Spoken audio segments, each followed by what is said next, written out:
Good. So, testing GUI applications. Testing GUI applications, it's not, well, it's straightforward in some ways, but in others, it is somewhat tricky. There are several things to consider. So we will go through, well, first, what you should test. We will discuss some issues that the testing GUIs bring to the table. Then we will have a chat about how to test things, how to test GUIs, GUI functionality. And the final part has nothing to do with testing, although it is often done in a continuous integration system. But it's something that is essential whenever you create a GUI, which is packaging your app in some form of executable. We will see how that is done, or why that should be done. So, what to test conceptually is very easy. You should test just your code, not the toolkit. So, if your code produces an event, test that that event is produced. Do not test whether that event has been listened by the event loop and therefore later on processed afterwards. That's not what you need to test. The event being listened, that is something that the toolkit that you are using should take care of. It's not your problem. It's problem from the library that you are using. You have to test the code that you are using and rely that the people who have developed that toolkit has done its job, and that if you produce an event, that event will be actioned somewhere else later on. About callbacks, you need to test that if a callback should be executed after an event, then test the callback functionality. Do not test if it is triggered. You assume that if the event if there is an event linked with this callback, the callback will be invoked. But doing that, it's the problem of, again, the toolkit, of the people who created the toolkit. You shouldn't need to worry beyond actually linking the callback to the event. You shouldn't need to test that if that is done, the callback will be invoked. That should happen, because that's what the toolkit that you're using is designed to do. So you test that the callback is executed, because you test the functionality inside the callback. So this is the bottom line about testing GUIs. Do not test the GUI. Do not test the toolkit that you're using. Test the functionality that you are adding. And this is very important. Also, not mentioned here, but it's general for any testing procedure. Unit test should be small, should test one thing and one thing only. Do not test a collection of callbacks one after the other, because that makes things horribly complicated, because an event, because of the event loop, essentially, that will link them one after the other rather than individually. So if we have this event loop, the same one that we had before, we should test that every 30 minutes there is an event about that point has been reached. And we should check that, we should test that the function that checks the updates is actually checking the updates. We shouldn't check that after 30 minutes, the function checking updates is called. That's because that involves going through the event loop, and that's not something that we need to test. For the case of the file download complete, we should test that once the file is downloaded, there is an event thrown. And we should test that the function that creates this pop-up actually creates the pop-up. But we shouldn't check that once the file is complete, a pop-up is launched, because again, that goes through the event loop. You don't need to test that. Doing that is a problem of the toolkit. The cases on the right are more interesting. User pushes a button and data should be saved. You cannot trigger or test that the user pushes a button, because that's something that it's not really testable, at least within the software. What you can test and you should test is that, that the function that saves the data actually is saving the data. Dragging a scroll bar, the same thing. You cannot test that. You shouldn't test that. what you should test is that, well, actually, this is wrong. This the second part shouldn't be tested either, because that's not your problem. You cannot test. So yeah, this is wrong. You cannot test the dragging, and the lower part, which is are return with new data. That's not something that you are coding. That's something that the toolkit, the GUI toolkit has coded. So again, this is not something. This is an event. This is a callback, but it's not something that you can test. You cannot test any of these parts here. And this is very important, because very often we find ourselves, I've done it, testing way too much, testing the whole of this event callback process. And that makes things horribly complicated because of the known issues related with testing GUIs, which are shown here. First, only one event loop can run at a time in Python. If you try to run during your testing suite, you have to create several times the application.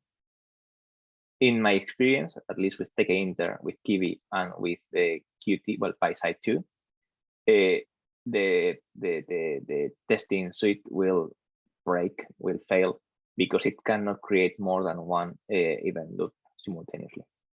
It is not allowed. They are not allowed to run, because it is about having two processes that are blocking the Python interpreter.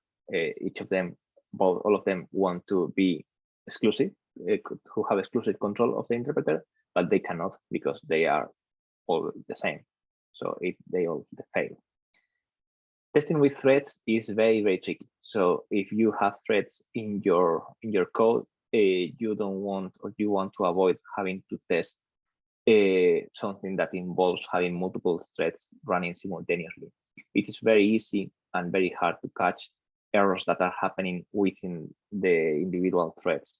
So you will want to test what individually what each of the threads is doing, and you might want to test that if 3 threads need to be triggered or open, that actually 3 threads are triggered.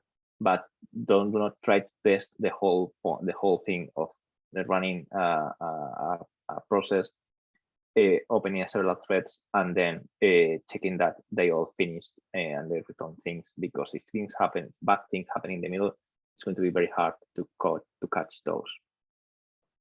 The final issue with testing is when you run tests in a server, in a continuous integration system, Google GitHub Actions, Azure Pipelines, Travis, any of those.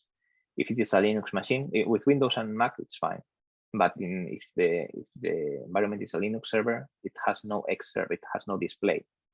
Again, the GUIs, the GUI libraries, toolkits expect to have a display, and if they don't find a display, they will fail.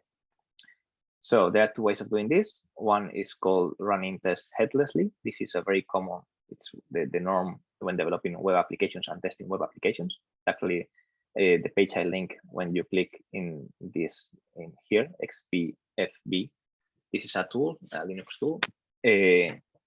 This brings you to a page about testing web browsers. It's not about testing desktop applications, but the principle is the same. And this is what I have used very often to test my applications headlessly. This creates some sort of X server of a display that is not useful in real life, but it is enough for the GUI toolkit to be happy and to run the tests. Another solution, which is toolkit specific, is, for example, in the case of Qt, it has built-in capability to know when it should run with a display or not. So Qt is very advanced, it's very professional, and it has this option built into the options that you can use to run. So if you set that environmental variable to off screen, it will know that there is no display to show things, and it will not try to do it, so it will not fail. As mentioned, this is done normally for web applications. So there is a whole world already there that we just need to bring into how to test the GUIs for desktop. For Windows and MacOS, it's fine because there's always a display, a Windows server running in the back.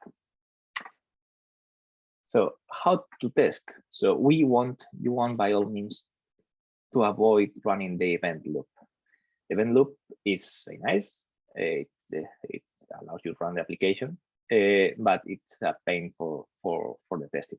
Not creating the GUI will make your test faster because you don't need to create everything that surrounds that loop. And as mentioned, you only can have one event loop at a time, meaning that if you avoid completely the event loop, you can have the tests run in parallel, for example, and you will have much less issues and conflicts between different tests. Because of the second thing, you must always know the state of your application. If this event loop must run, you will need to destroy it after each test and launch it again, or make sure that you know the state after each test, because as we have been discussing before during the part of the event loop, the functions, the callbacks are all stateful functions. They modify the state of the application. If they modify the state of the application and you don't control the event loop, that means that the next test is running with a state for the application that is different than the first test. So you are changing the environment with each test that you are running, and that's very bad.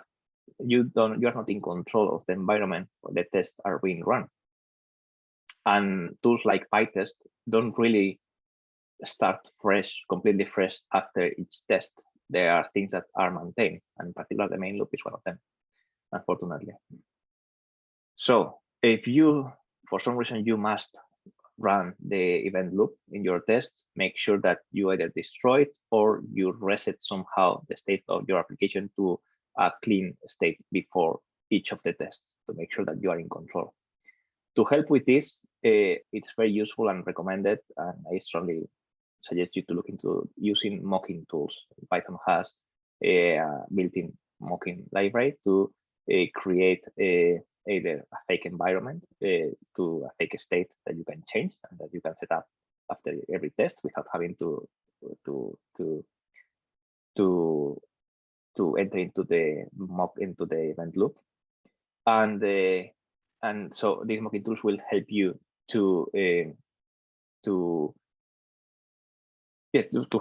will help you avoid running the event loop in the end. And that's really important. If you avoid completely the event loop, probably you will not need to worry about not having a display or an X server, because if you're not entering into that loop, the application will not require at any point to be displayed. So you don't need to worry about that part that I had mentioned in the previous slide. It is sometimes avoiding the event loop is very hard to do. It requires a very lot of thought on how you should structure your code and how you should prepare your tests. So it takes time to do that, but it really makes your application much robust and more reproducible. If at some point something fails and all your tests are passing, it's much easier to diagnose that the problem is not in your code, but actually something that has changed or that is wrong in the toolkit that you are using.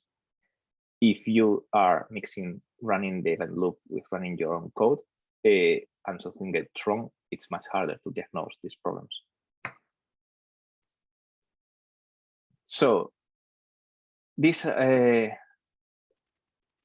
like in the first lesson today, this looks like a very abstract description of testing GUIs, but these tips are more for you to think on how to do it right. There is no point on going to examples about testing things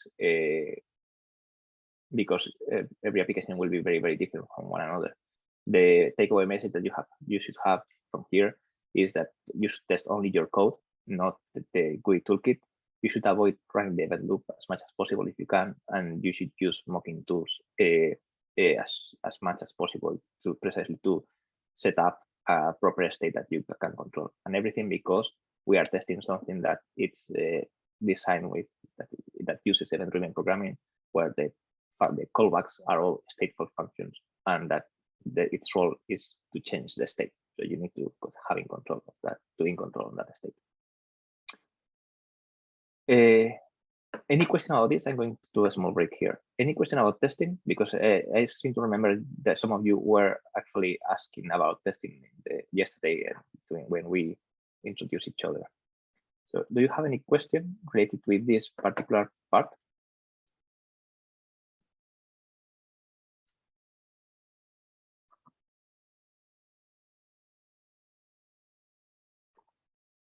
Okay, so we'll go through the last slide, actually, almost last slide, which is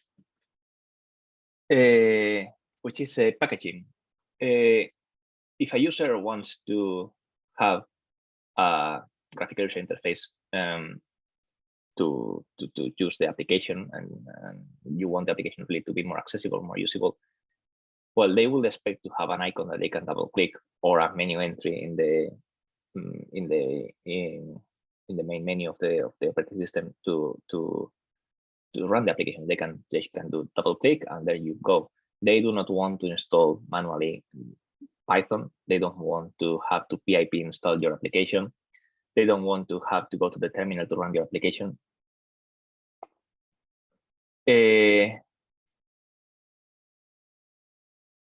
I will, Dominic, I will go through that later.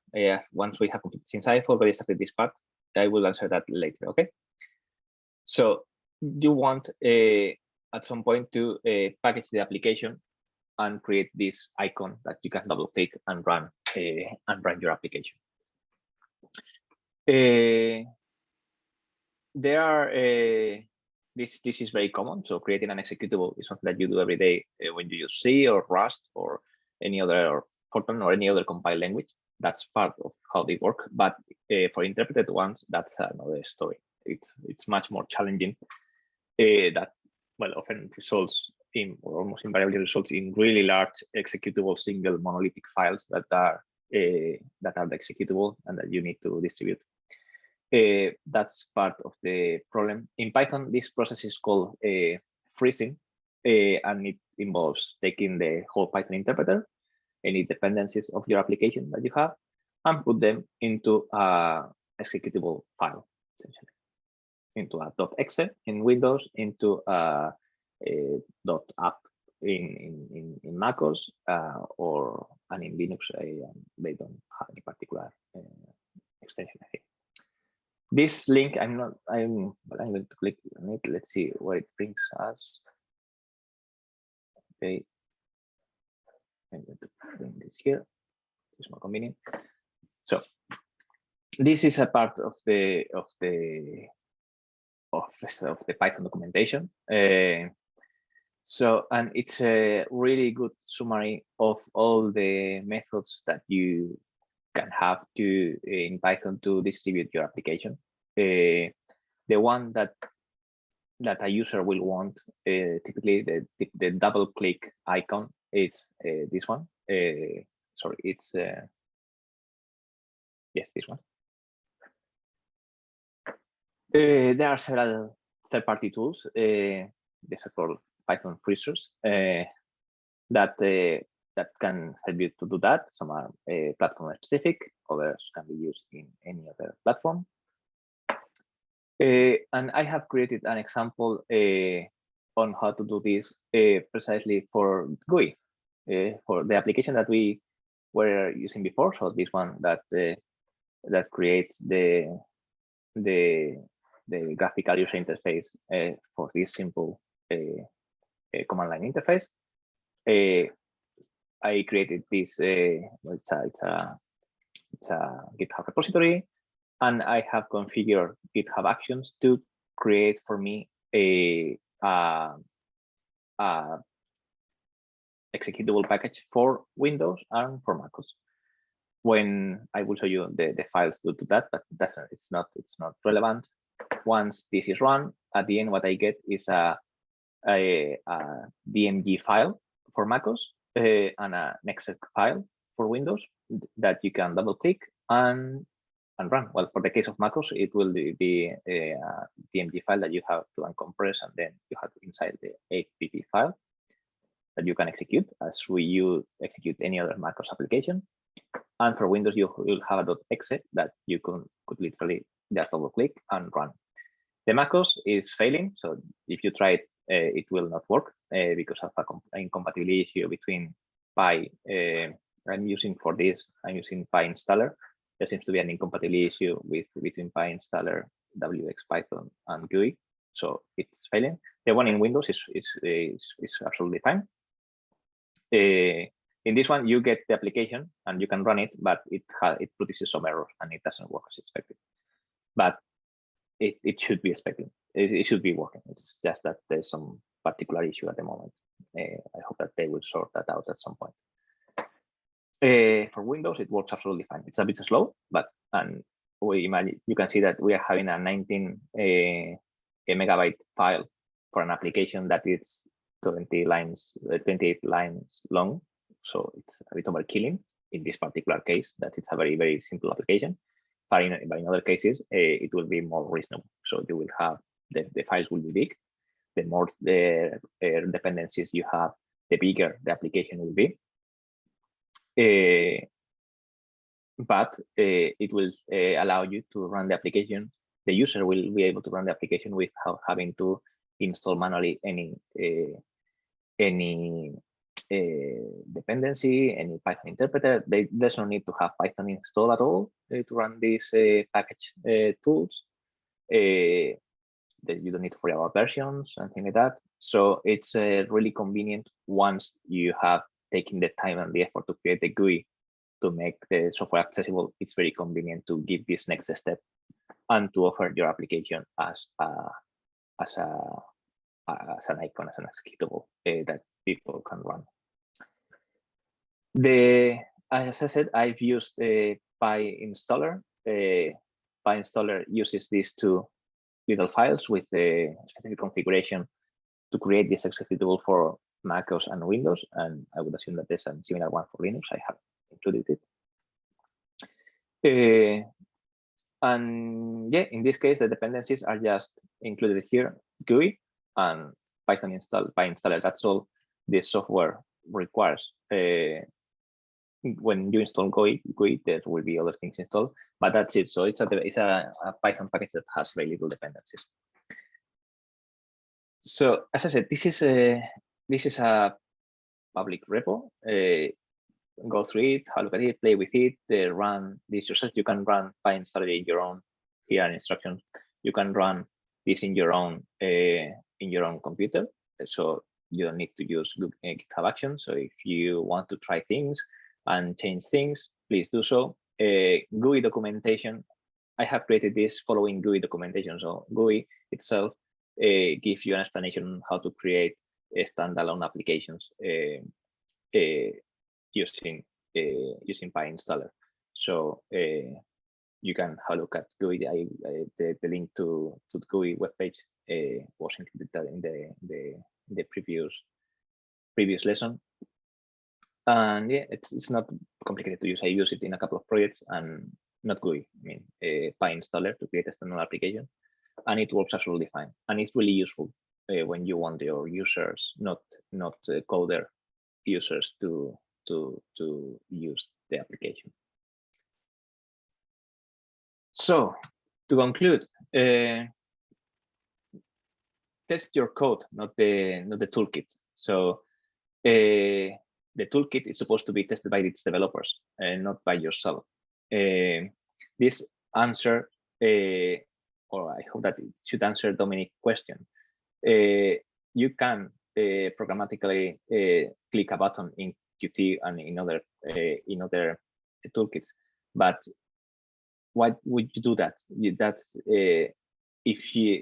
That's testing. If that works, that's testing really not your code, but testing that the people that created that function actually did its work, and triggering the callback should be part of that functionality that they have created, not the functionality that you have created. I would think that there's indeed situations where you might want to do that, I guess. For example, if you want to make sure that you haven't forgotten to add callbacks to all the buttons, that would be the only case where you will want to programmatically click a button just to check that the function that they were supposed to be calling are actually called. But that's what you have to test. If it is click, this function is called. Not if it is click, a cascade of things happen, which is what people usually check when testing things. To avoid to test that sort of things, that kind of front user functionality, it's often better just to have the user using the application and providing feedback of things that work and do not work.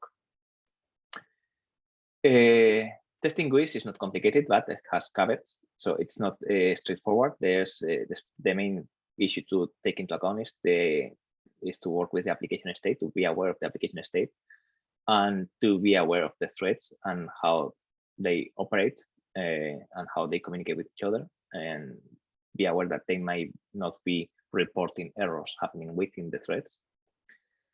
And mocking is a fundamental part of working with GUIs. So you should learn how to use mocking when testing GUIs, because it will save you a lot of time, a lot of effort, a lot of pain in the end.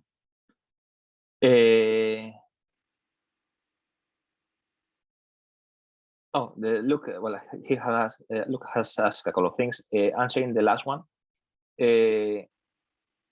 I've used either PyTest mock or directly unit test mock.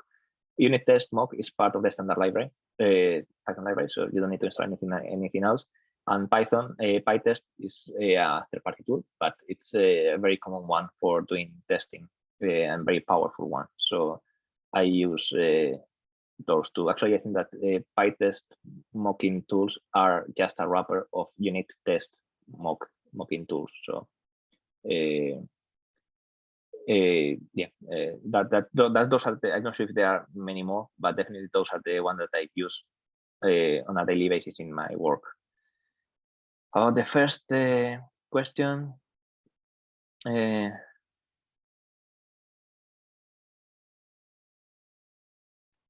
About the first question, yeah, that will be I mean, it depends on how you have organized your code, but essentially that will be the case. So you import the individual functions that the GUI will be using, the callbacks, and the functions that are creating events independently, and those are the ones that you test. Dominic, did I answer your question? So does it make sense what I have answered about that you normally will not want to test the click effect? Yeah, I would say so. Thanks. I mean, I see that there's a point on doing that in some cases, but in general, you should decouple testing that is happening from testing the function that it's being called. Yes, I meant it to mostly maybe test whether the connections are there rather than the connection for testing the itself connections. It's true that that's the only way of doing it, but I think that in that case there's some sort of trade-off between the risk or the pain that calling the event loop will bring into the mix, and actually testing that the connection is there. But yes, to test the connection, you need to have a way of invoking. In tkinter, for example, is called invoking the click event, the click effect. Finally, packaging. I haven't talked much about packaging, but there's so many options for that. But the important bit here is that if you want a GUI application to really be GUI application, you need to provide a way of that the whole experience from launching it to stopping it to be GUI only, including installation, if there's an installation. So you shouldn't expect your users to have to install Python or any other framework in order to use your application if you are aiming for it to be accessible. There are many tools to do that in Python.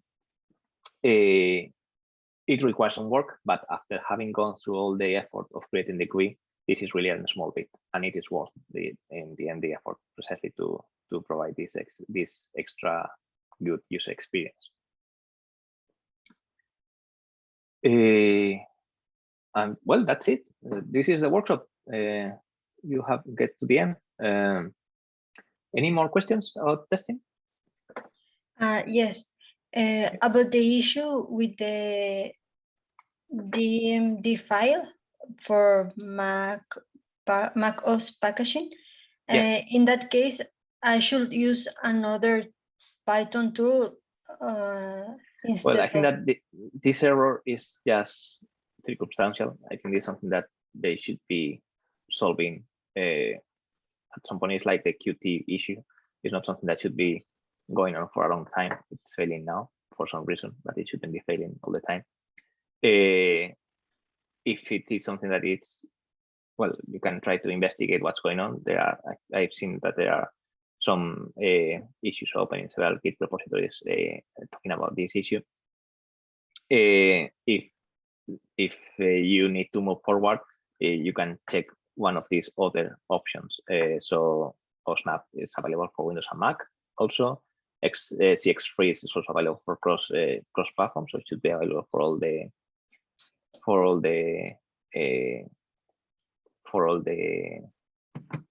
operative systems. Py2 app is for Mac, so you can also try that one. I use pinstaller, well, because it's the one that in GUI recommended its page. I know it's the one that I think it's Qt or PySide2, sorry, recommends in its page. So it should work with them. And it's the one that I've used in the past. So my experience is with that one, but not because it's not a question whether it is better or not more than the others. Okay. Thank you so much. Any other question?